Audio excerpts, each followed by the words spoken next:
Hey YouTube, I'm here for the review of the first episode of the new show Star.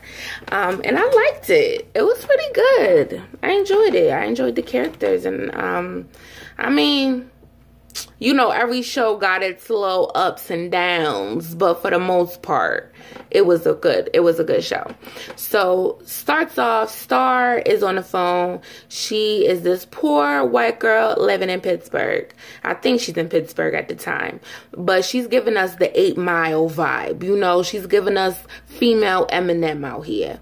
She's a foster child, and it looks like her foster mother is telling her to come in and wash the dishes. And she's staring at the dishes like,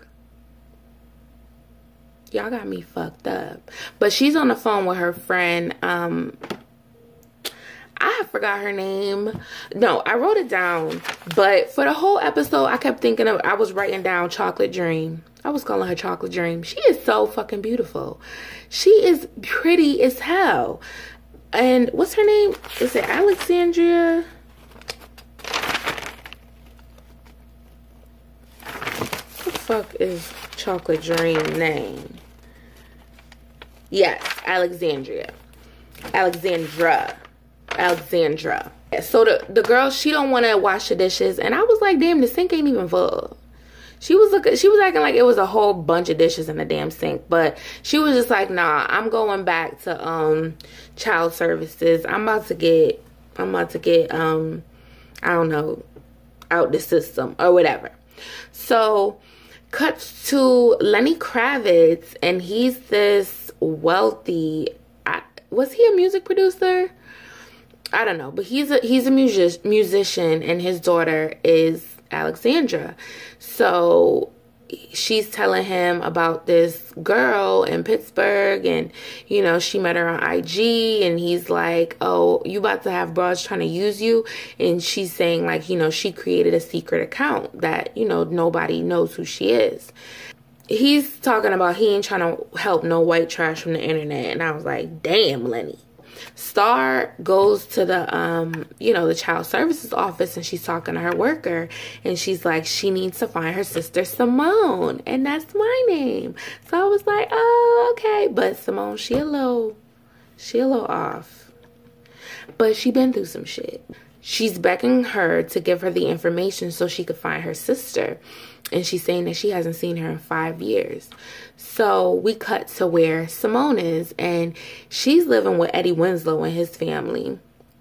And Eddie Winslow looking good, you know, since his little situation with Superhead. I'm glad he's found his way back to the small screen, you know?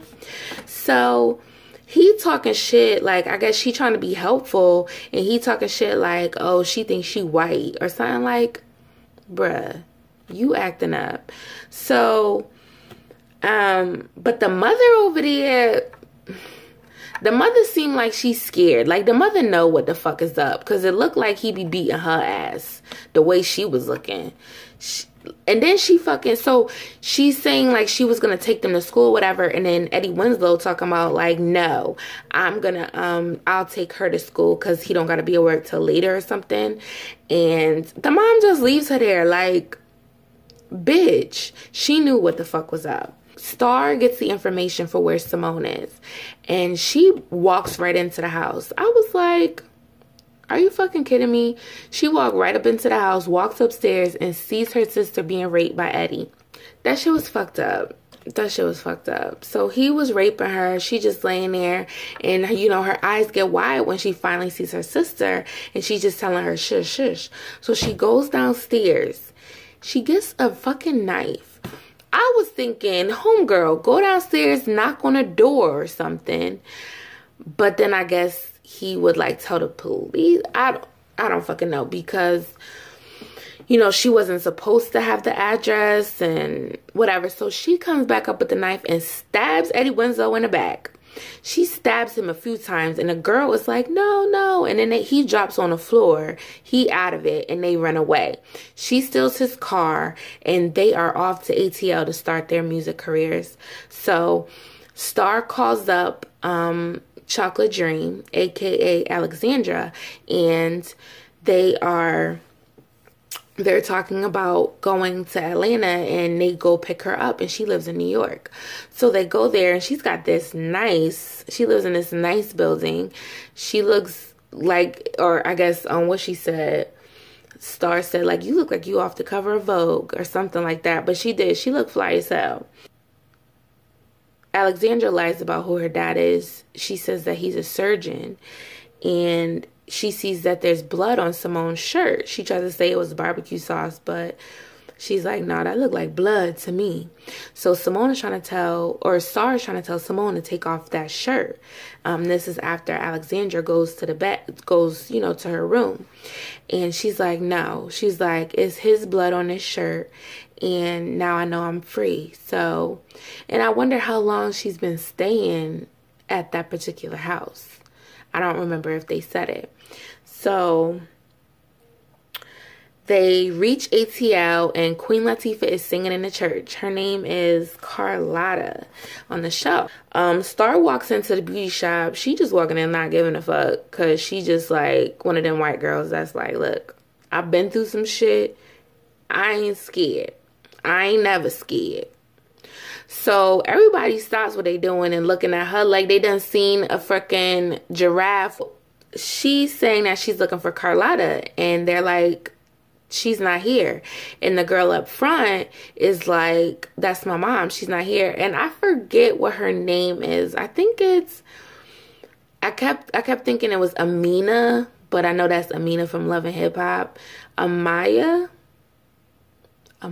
Scott. Is it Amaya? I don't know. I think it's Amaya. But she's the, the trans woman. And she looked good. She looked good. He is saying that Carlotta's not there. And she's asking, like, who are you? And she gives her the letters. And she's like, oh, you Mary's girls. Like, wow. So they go to find her. They go to find her at the church. And, oh, Miss Lawrence is there. Do they call her Miss Lawrence?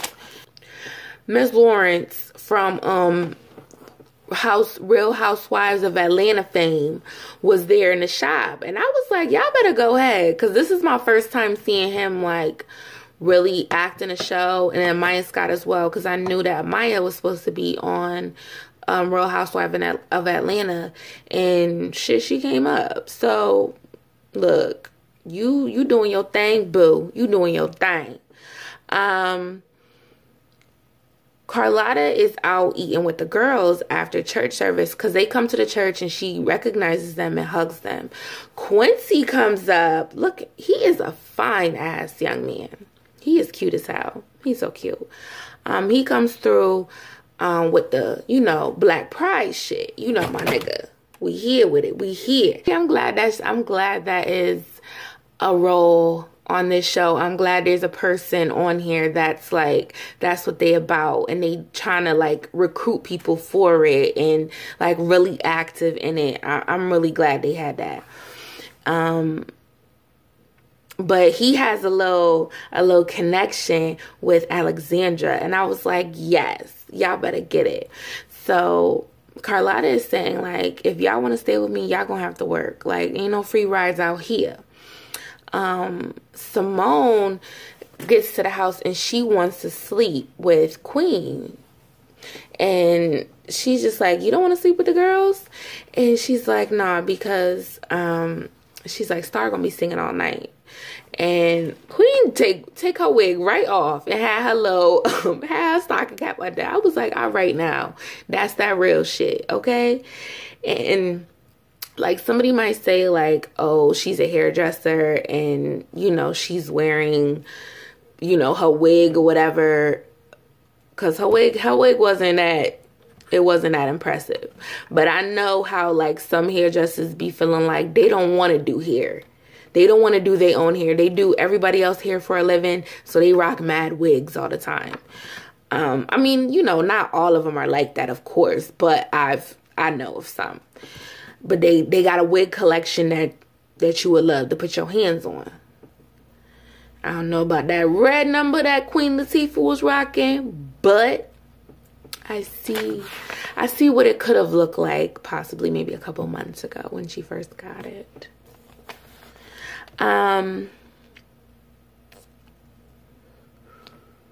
Star can't even work the sink.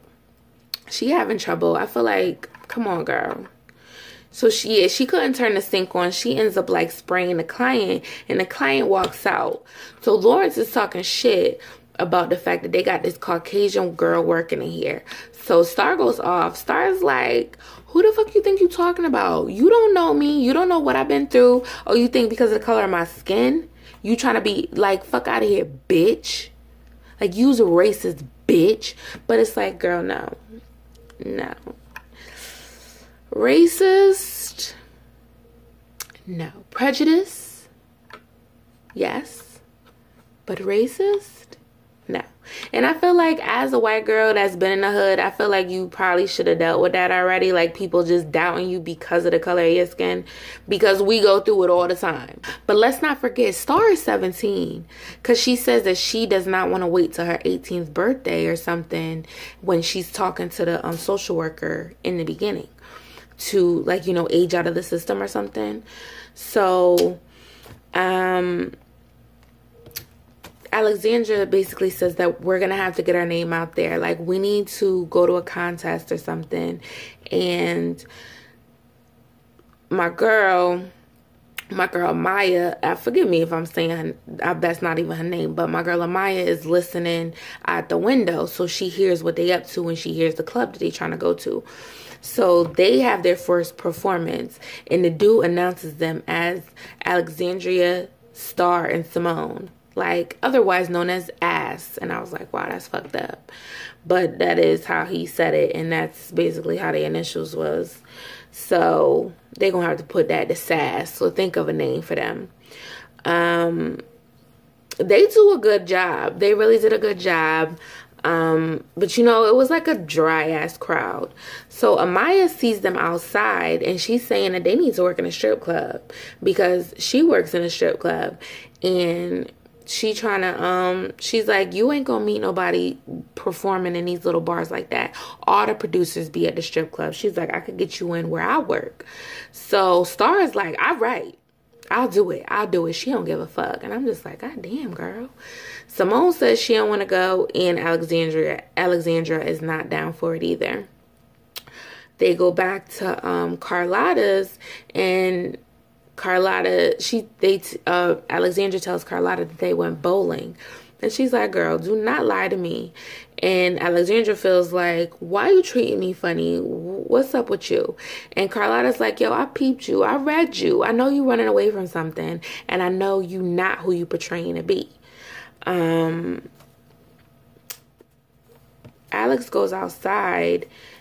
I'm gonna call her Alex because I keep calling her Alexandria or whatever, so I'm gonna call her Alex. Alex goes outside and she sees Quincy. He's the next door neighbor, and he says, come over here so I can make you feel better. But she played it right because she was like, ew. I laughed when she said that because he's like, come over here so I can make you feel better. Ew. That's some shit I'll be like, ew, what? No. So she's like, you come over here. He like, okay. And it's like, he just wanted her to say, come over there. He was down for it. So Star got the producer in the champagne room, and Amaya ends up having to get rid of the stripper that's on Benjamin Bratt's lap. And who is it but Jocelyn Hernandez? You ain't even realize you was gonna be acting, but you was gonna be a stripper again. So they got rid of her talking about her mom diabetes was acting up. That was fucked up. So Star gets Benjamin Bratt in the champagne room, and she sings for him, and it's real cute. They have a it basically goes into all of the girls dancing together, which of course is like, you know, that's not what actually happened. That was in her mind, but all the girls like danced a little number to the song that she was singing. And he was saying like, you know, you're really good. Like, I have this party, and if this guy could hear you sing, like, that would be amazing. And she's saying, like, I'm a package deal. And that's what's up. She did what she had to do, and she got that card, and she ain't have to get butt naked to do it. Star walks out the club to find Amaya getting choked the fuck up by some white dude. She jumps right on his back like, what the fuck is you doing to my girl? And he goes, you freak, like, you sticking up for this black freak and something, like, you got something between your legs. But, you know, I already knew that she was trans. So, and it's like, goddamn, you mad because she had a surprise on her drawers. Like, you shouldn't be fucking strange bitches out the strip club, okay? That's what you get. I mean, that's not what you get. You should be upfront with it, but she yells out that he already knew. But then it's like, why would he be choking her up? But that could be something that they'll dive into in the show. Like, you know, her not being upfront about her, you know, about her true identity, and or about the fact that she has a penis, and like how it could affect her life, or, you know, finding love, or the difficulty that they may have. That would be good. Carlotta sees that Amaya's got this big ass bruise, and I'm like, why she didn't cover that up with makeup? It looked like she had makeup on. So I'm like, why didn't she try to cover that shit up and still at least been able to see through it? But it looked like she like left that whole shit just like, I'ma just let everybody see that I've been through some shit last night. Carlotta ends up calling her a boy, and she's like, don't you mean girl, mama? And they just have a little situation, and Simone is surprised, like, what? That's a boy? And what's the name? Miss Lawrence got a little something to say too. Carlotta shows up to the producer's house. And she knows him, Benjamin Bratt. She knows him. So apparently he worked with her and Mary back in the day. And she wants him to stay away from Star. She wants him to have nothing to do with the girls at all. Because Star does admit to him that that's the producer that, or did Amaya say it? Somebody admits to them that that's the producer that she met at the strip club. She wants him to stay away, and he says that he basically blew his life dealing with her and Mary. She's like, Mary got fucked up over the drugs, and you gained all that weight, and I wasted my time with y'all, and y'all really had something good. Queen Latifah sitting on the couch talking about, my father told me I need two things in my life, my Bible and my gun. And she pulled her gun right out her purse. She just said, stay away from the girls. Period. Stay away. The girls all arguing in the room, you know, all three of them. Star, stay rocking them same earrings. I need her to get a check and get some different earrings. And I do not want them big ass hoops to be like her trademark. But damn, can't Alexandra loan her some earrings? But yeah, she got them big ass hoops on all the time. They get to the mansion, and it's a real nice place. She meets the football player and his mom, and she doing her little flirty thing with the football player. And it's like she acts grown as hell, and it's like you forget that this bitch is 17, and it's like, I wish she had been 18, and it would have been like a little better at least. Like, you're not fucking 17 out here in the damn strip club. But it's real life. But that ain't gonna be good for young girls out here. Young girls gonna want to be Star, and they gonna get their ass beat in the fucking strip club. I'm sorry. It's true. Cause you gonna walk up in there naive thinking you could do that, but you done had a whole family. You ain't been up in the system. You ain't built for it tough like Star is, or how Star thinks she is, okay? Simone ends up drinking. She drinking some champagne, and she's like, yo, this tastes like apple juice. You got some scotch? And I'm like, God damn. Was she drinking at the Foster family house too? So yeah, she getting fucked up. Simone or Star got to get her together, get her up off the floor, because she not with it. And they end up doing it. They did it. Simone brought it together, and they did a good ass performance. I liked it. They had their little moves. They walked down the stairs. At first, I thought Simone had fell down the stairs, but she didn't. Because I was like, oh shit. What if she fell coming down the stairs behind them? Like, doo-doo-doo. That would have been fucked up. It would have been funny. But it would have been fucked up for their careers. Oh, and at the end, which I had the thought while I was watching it, I was like, yo, Eddie Winslow is not dead. I was like, Eddie Winslow is not dead because, I mean, it's like she stabbed him a couple of times. It was right in the back, but I feel like she didn't put it in far enough. And I was just like, I just had a feeling. I just had a feeling that he was not dead, and he wasn't. So they show him in the hospital. He wakes up, and he's like, do you know why anybody would want to do this to you? And he's just looking like, he looking at his wife, and she looking scared as fuck, like she ain't gonna say shit. And what they gonna say about where they foster child is. But Eddie Winslow is alive, y'all. I feel like he gonna end up trying to find him himself to get revenge. Cause you know he ain't gonna tell the police. He gonna have to be like, I mean, they gonna say that he raped them. So I feel like he's gonna try to take it into his own hands, you know, getting them together for stabbing him in the back. But I hope they kill his ass for real this time. I hope they fucking do, you pedophile bastard. Well, that was the episode. I enjoyed it.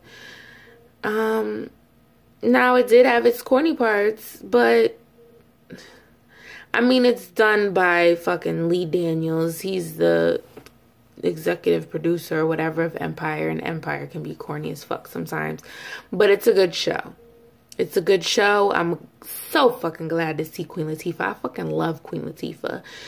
I love her. She looking good. She's slimmed down.